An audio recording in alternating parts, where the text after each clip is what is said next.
آج ہمارا اصل موضوع ہے کہ یہ کیسے ہوگا. جیسا کہ میں نے کل عرض کیا تھا، یہ ہے اصل عملی معاملہ. اس کے ضمن میں پہلا اپنا تاثر جو میں بیان کرنا چاہتا ہوں وہ یہ ہے کہ یہ کام اتنا مشکل ہے کہ اگر اس کی صریح خبریں حضور صلی اللہ علیہ وسلم نے نہ دی ہوتی تو کبھی ہم نہیں مان سکتے تھے کہ یہ کام دوبارہ ہو سکتا ہے. اس لیے کہ پوری تاریخ میں ایک ہی مرتبہ ہوا ہے اور وہ محمد الرسول اللہ صلی اللہ علیہ وسلم کے ذریعے ہوا. ان سے پہلے کسی رسول کے ذریعے نہیں ہوا، اور آپ پر رسالت تو ختم ہو چکی ہے. اب کوئی رسول تو آئے گا ہی نہیں، کوئی نبی نہیں آئے گا. تو جو کام پہلے رسولوں کے ہاتھوں نہیں ہو سکا وہ اب امتیوں کے ہاتھوں کیسے ہو جائے گا.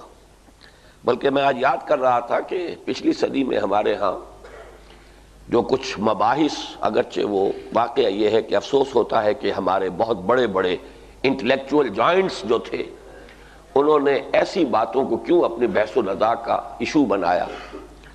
کاش کہ نہ بناتے. لیکن جو اس قسم کے مسائل تھے ان میں ایک مسئلہ یہ بھی تھا امتناع نظیر، کہ کیا اللہ تعالیٰ بھی اس پر قادر ہے کہ حضور جیسا کوئی انسان اور پیدا فرما سکے.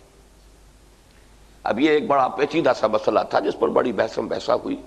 اگر ہاں کہتے ہیں تو اس کا مطلب یہ کہ حضور کی شخصیت جو ہے پھر وہ یکتا نہ رہی. نہیں کہتے ہیں تو اللہ تعالیٰ علی کل شیء قدیر نہیں رہا. ایک عجیب عقدہ.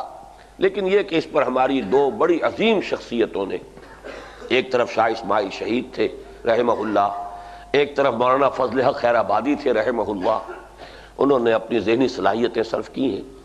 لیکن میں اس وقت یہ کہہ رہا تھا کہ واقعتاً امتناع نظیر کم سے کم اس درجے میں کہ جو کام تاریخ انسانی میں صرف ایک مرتبہ ہوا اور وہ سید الانبیاء والمرسلین کے ہاتھوں ہوا ہے صلی اللہ علیہ وسلم، فداہ آباؤنا و امہاتنا، کیسے یہ مان لیا جائے کہ یہ دوبارہ ہو سکتا ہے اور کسی غیر نبی کے ہاتھوں ہو سکتا ہے، امتیوں کے ہاتھوں ہو سکتا ہے. تو واقعہ یہ ہے کہ ماننے والی بات نہیں تھی. عقلی